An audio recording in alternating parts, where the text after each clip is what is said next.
మనసుకి తొలి కదలిక అడగనా అడగనా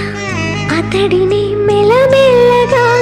నమ్ముతాడో నమ్మడో అని తెలుసుకోలే